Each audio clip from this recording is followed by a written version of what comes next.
बिहार के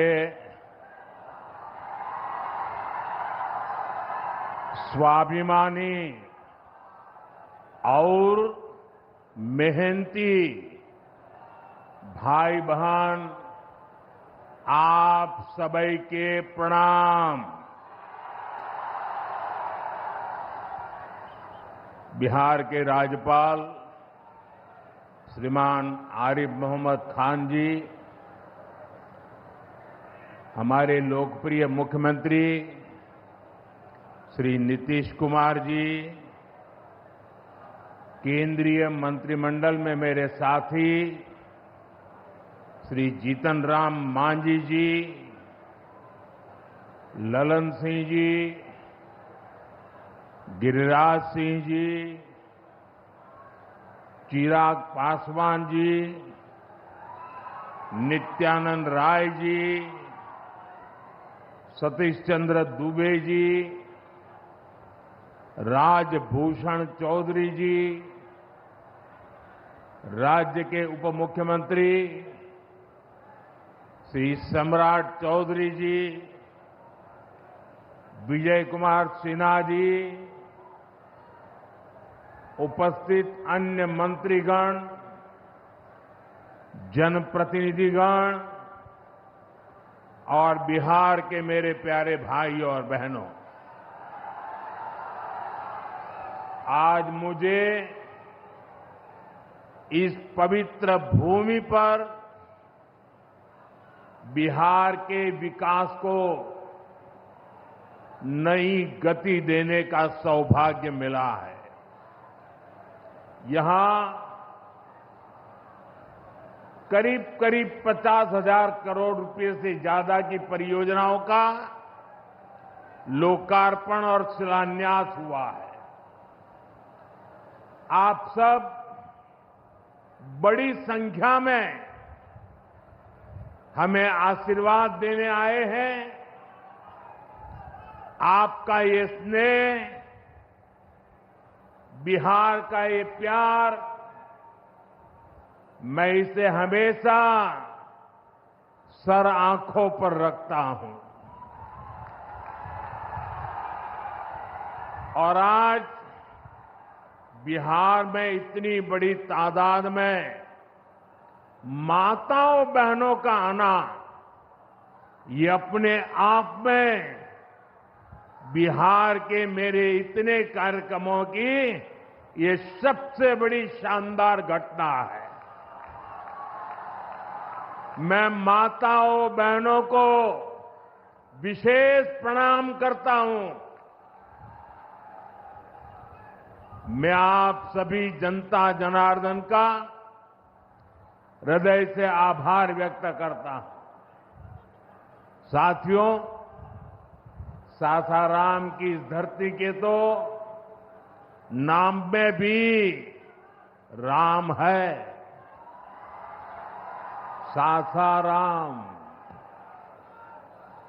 सासाराम के लोग जानते हैं भगवान राम और उनके कुल की रीति क्या थी। प्राण जाए पर वचन न जाई, यानी जो वचन एक बार दे दिया वो पूरा होकर के ही रहता है। प्रभु श्री राम की ये रीति अब नए भारत की नीति बन गई है। अभी पहलगाम में जम्मू कश्मीर में आतंकी हमला हुआ था। हमारे कितने निर्दोष नागरिक मारे गए। इस जघन्य आतंकी हमले के बाद, एक दिन के बाद मैं बिहार आया था और मैंने बिहार की धरती से देश को वादा किया था, वचन दिया था बिहार की धरती पर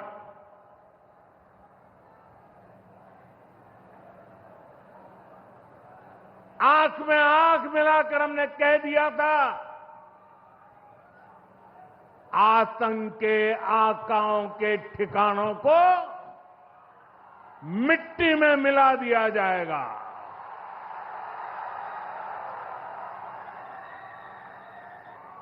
बिहार की धरती पर मैंने कहा था, उन्हें कल्पना से भी बड़ी सजा होगी।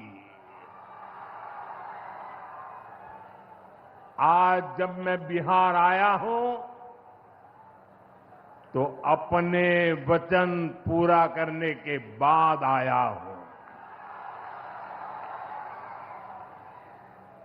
जिन लोगों ने पाकिस्तान में बैठकर हमारी बहनों का सिंदूर उजाड़ा था, हमारी सेना ने उनके ठिकानों को खंडहर में बदल दिया है। भारत की बेटियों के सिंदूर की शक्ति क्या होती है, ये पाकिस्तान ने भी देखा और दुनिया ने भी देखा। जिस पाकिस्तानी सेना की छत्रछाया में आतंकी खुद को सुरक्षित मानते थे, हमारी सेनाओं ने एक ही झटके में उनको भी घुटनों पर ला दिया। पाकिस्तान के एयरबेस, उनके सैन्य ठिकाने हमने कुछ ही मिनट में तबाह कर दिए। ये नया भारत है, ये नए भारत की ताकत है। बिहार के मेरे प्यारे भाइयों बहनों, ये हमारा बिहार वीर कंवर सिंह जी की धरती है।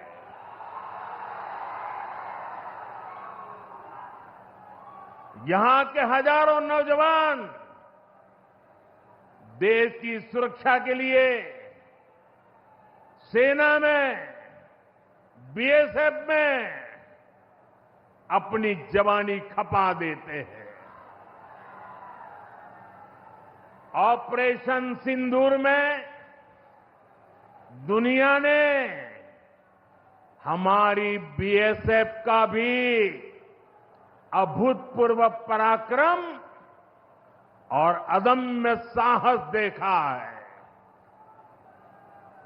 हमारी सीमाओं पर तैनात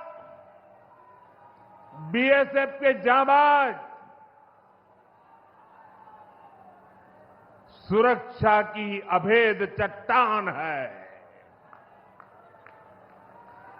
मां भारती की रक्षा हमारे बीएसएफ के जवानों के लिए सर्वोपरि है। और यही मातृभूमि के सेवा का पवित्र कर्तव्य निभाते हुए 10 मई को सीमा पर बीएसएफ सब इंस्पेक्टर इम्तियाज शहीद हो गए थे। मैं बिहार के इस वीर बेटे को आदरपूर्वक श्रद्धांजलि देता हूं। और मैं आज बिहार की धरती से फिर दोहराना चाहता हूं, ऑपरेशन सिंदूर में भारत की जो ताकत दुश्मन ने देखी है, लेकिन दुश्मन समझ लें ये तो हमारे तर्कस का केवल एक ही तीर है। आतंकवाद के खिलाफ भारत की लड़ाई न रुकी है न थमी है। आतंक का फन अगर फिर उठेगा तो भारत उसे बिल से खींचकर कुचलने का काम करेगा।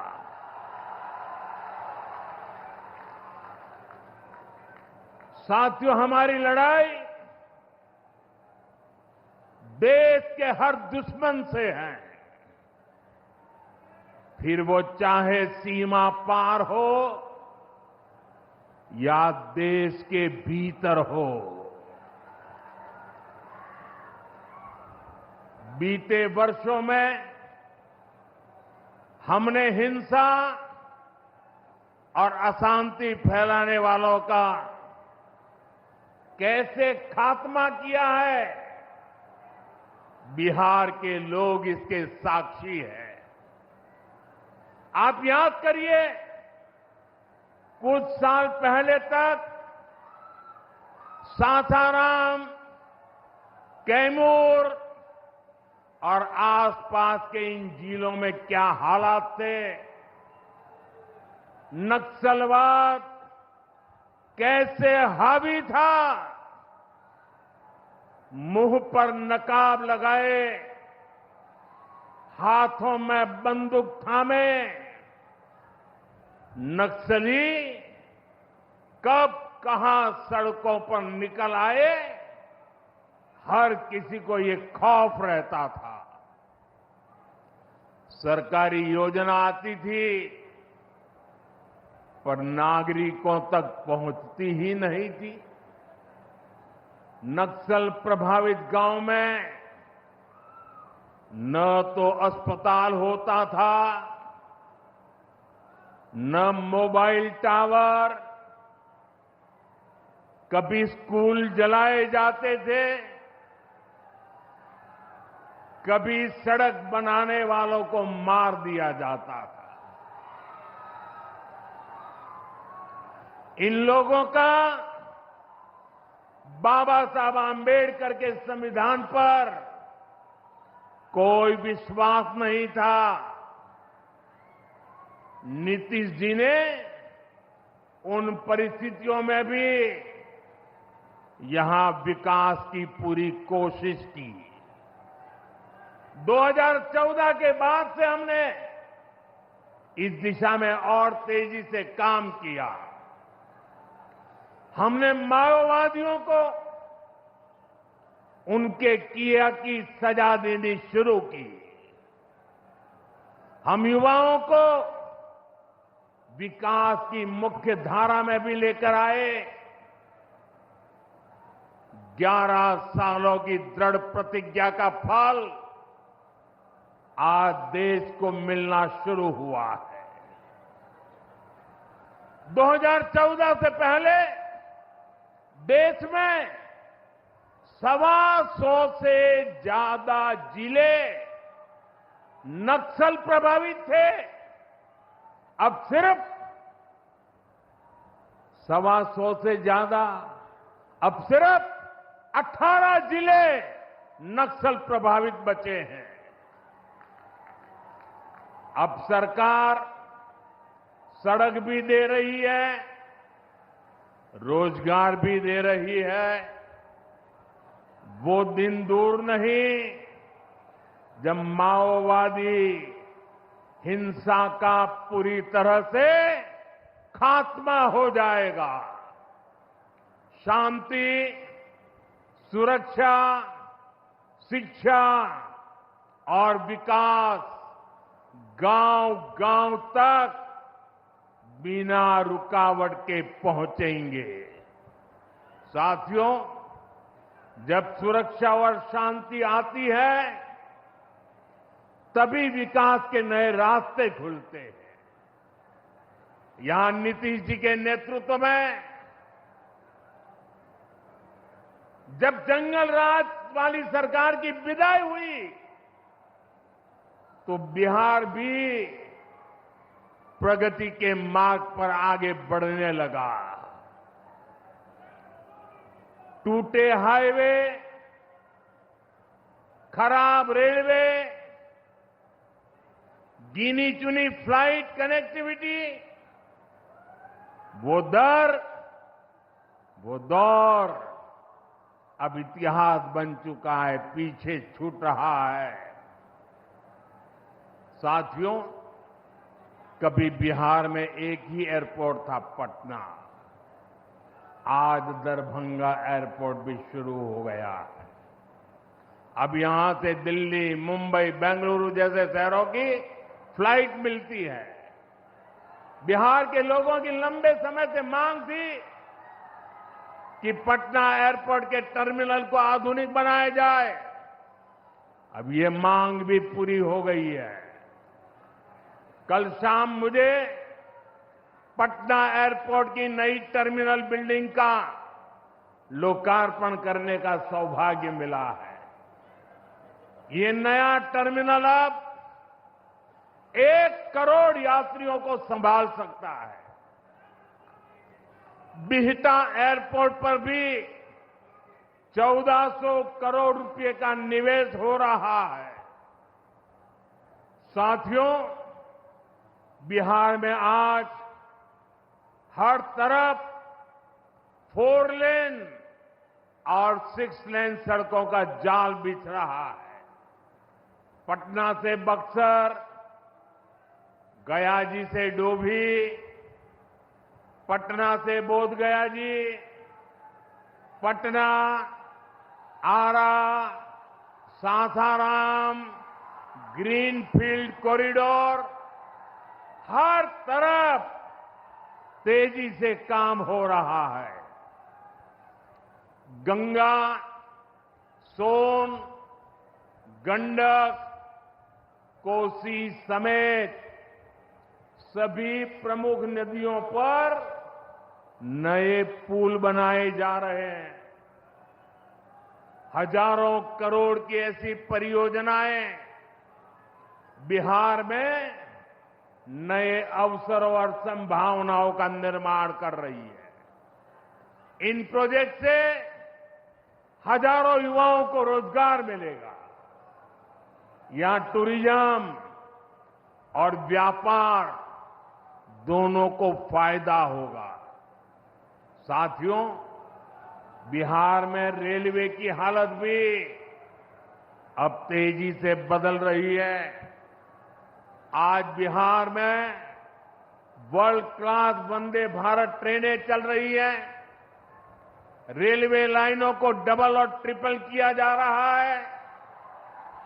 छपरा, मुजफ्फरपुर, कटिहार जैसे इलाकों में काम तेजी से चल रहा है। सोननगर और अंडाल के बीच मल्टी ट्रैकिंग का काम चल रहा है, जिससे ट्रेनों का आना जाना तेज होगा। सासाराम में भी अब 100 से ज्यादा ट्रेनें रुकती है।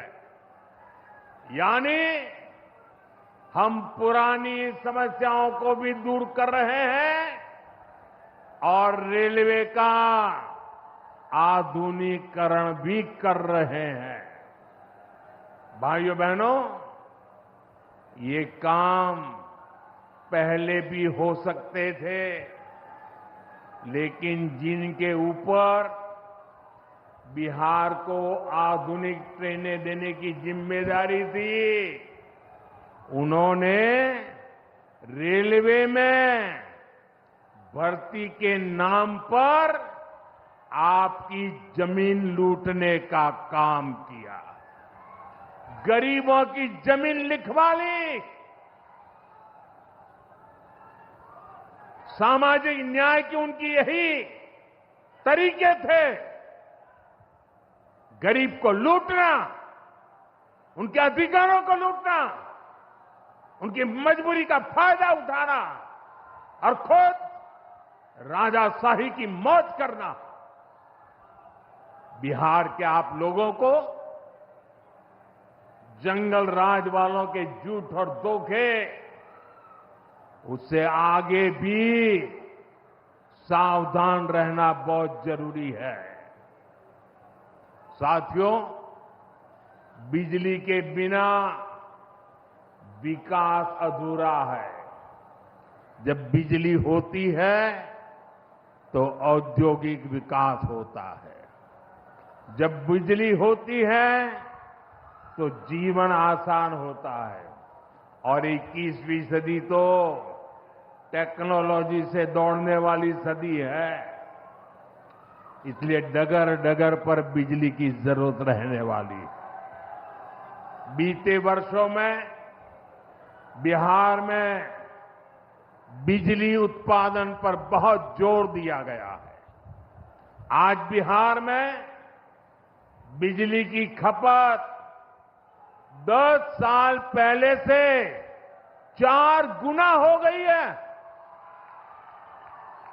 नबीनगर में एनटीपीसी का बड़ा पावर प्रोजेक्ट बन रहा है। इस पर 30,000 करोड़ रुपया खर्च किए जाएंगे। इससे बिहार को 1500 मेगावाट बिजली मिलेगी।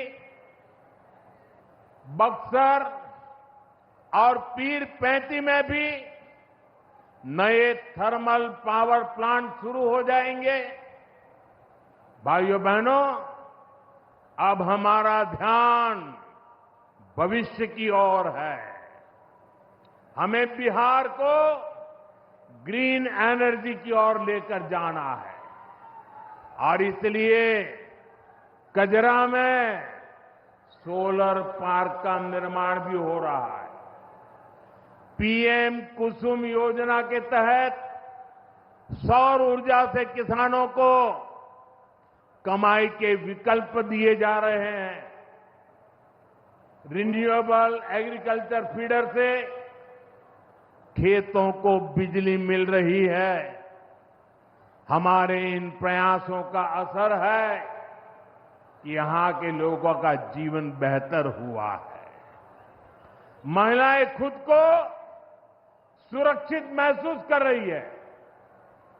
साथियों, जब राज्य में आधुनिक इंफ्रास्ट्रक्चर आता है तो सबसे ज्यादा लाभ गांव, गरीब किसान और छोटे उद्योगों को होता है, क्योंकि वो देश विदेश के बड़े बाजारों से जुड़ पाते हैं। प्रदेश में नया निवेश आता है तो नए अवसर बनते हैं।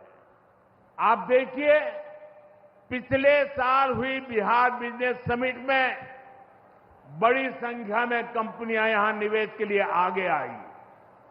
जब राज्य में उद्योग आता है तो लोगों को मजदूरी के लिए पलायन नहीं करना पड़ता। किसानों को भी नए विकल्प मिलते हैं। यातायात की सुविधाएं सुधरने से उनकी उपज भी दूर दूर तक जा पाती है। भाइयों बहनों, हमारी सरकार बिहार के किसानों की आय बढ़ाने के लिए लगातार काम कर रही है।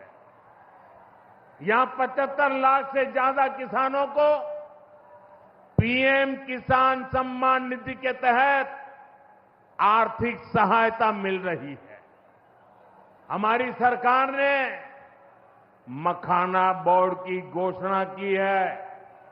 हमने बिहार के मखाना को जीआई टैग दिया। इससे मखाना किसानों को बहुत लाभ हुआ है। इस साल के बजट में हमने बिहार में फूड प्रोसेसिंग के लिए नेशनल इंस्टीट्यूट का भी ऐलान किया है। अभी 2-3 महीने पहले ही कैबिनेट ने 2-3 दिन पहले ही कैबिनेट ने खरीफ के मौसम के उसके लिए धान समेत 14 फसलों की एमएसपी को बढ़ाने को मंजूरी दी है। इससे किसानों को अपनी फसलों का बेहतर दाम और आमदनी भी बढ़ेगी। साथियों, जिन लोगों ने बिहार को सबसे ज्यादा ठगा, जिनके दौर में बिहार के गरीब और वंचित तबके को बिहार छोड़कर जाना पड़ा, आज वही लोग सत्ता पाने के लिए सामाजिक न्याय का झूठ बोल रहे हैं। दशकों तक बिहार के दलित, पिछड़ों और आदिवासियों के पास शौचालय तक नहीं था। दशकों तक हमारे इन भाई बहनों के पास बैंक में खाता नहीं था। उन्होंने बैंकों में उनके लिए तो एंट्री बंद थी, दरवाजे तक भी घुसने नहीं दिया जाता था। दलित और पिछड़ा वर्ग के ही सबसे ज्यादा लोग झुग्गी झोपड़ी में जीवन गुजारा करते थे। उनके पास पक्का घर तक नहीं था, वे बेघर थे। करोड़ों लोगों के सर पर छत तक नहीं थी। मैं आपसे पूछता हूं, बिहार के लोगों की ये दुर्दशा, ये पीड़ा, ये तकलीफ, क्या ये कांग्रेस और आरजेडी का, क्या यही सामाजिक न्याय था?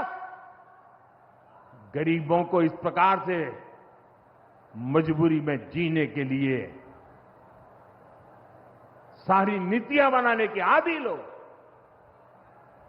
साथियों, इससे ज्यादा अन्याय कोई नहीं हो सकता है। कांग्रेस और आरजेडी वालों, इन्होंने कभी दलित, पिछड़ा की इतनी तकलीफों की चिंता तक नहीं की। ये लोग विदेशियों को बिहार की गरीबी दिखाने के लिए घुमाने लाते हैं। अब जब दलित, वंचित और पिछड़ा समाज ने कांग्रेस को उसके पापों की वजह से छोड़ दिया है, तो इन्हें अपना अस्तित्व बचाने के लिए सामाजिक न्याय की बातें याद आ रही है। भाइयों बहनों, बिहार में और देश में सामाजिक न्याय का नया सवेरा एनडीए के दौर में दिखा है। हमने गरीब तक जीवन से जुड़ी मूलभूत सुविधाएं पहुंचाई है। हम इन सुविधाओं को 100% लाभार्थी तक पहुंचाने के लिए काम कर रहे हैं।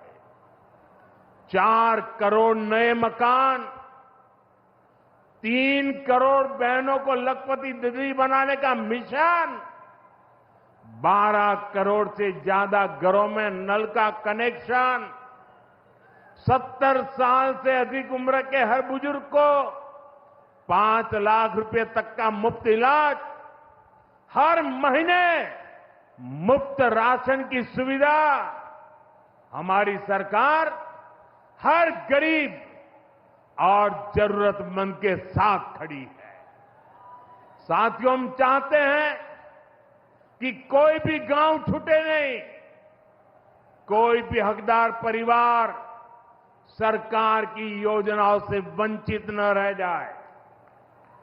मुझे खुशी है, इसी सोच के साथ बिहार सरकार ने डॉक्टर भीमराव अंबेडकर समग्र सेवा अभियान शुरू किया है। इस अभियान में 22 जरूरी योजनाएं एक साथ लेकर सरकार गांव-गांव, टोला-टोला पहुंच रही है। हमारा लक्ष्य है हर दलित, महादलित, पिछड़े अति पिछड़े गरीब के घर तक सीधे पहुंचना। मुझे बताया गया है कि अब तक 30,000 से ज्यादा कैंप लग चुके हैं। लाखों लोग इस अभियान से जुड़ चुके हैं। जब सरकार खुद लाभार्थियों तक पहुंचती है तो ना कोई भेदभाव होता है और ना ही कोई भ्रष्टाचार होता है, और तभी सच्चा सामाजिक न्याय होता है।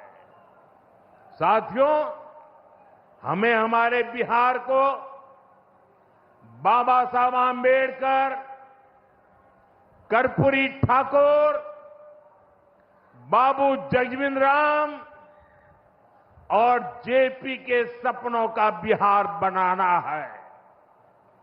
हमारा लक्ष्य है विकसित बिहार, विकसित भारत, क्योंकि जब जब बिहार ने प्रगति की है, भारत दुनिया में शिखर पर पहुंचा है। मुझे विश्वास है हम सब मिलकर विकास की रफ्तार को और आगे बढ़ाएंगे। मैं एक बार फिर आप सबको इन विकास कार्यों के लिए बहुत बहुत बधाई देता हूं। मेरे साथ दोनों हाथ ऊपर करके मुट्ठी बंद करके बोलिए, भारत माता की। आवाज दूर दूर तक पहुंचनी चाहिए।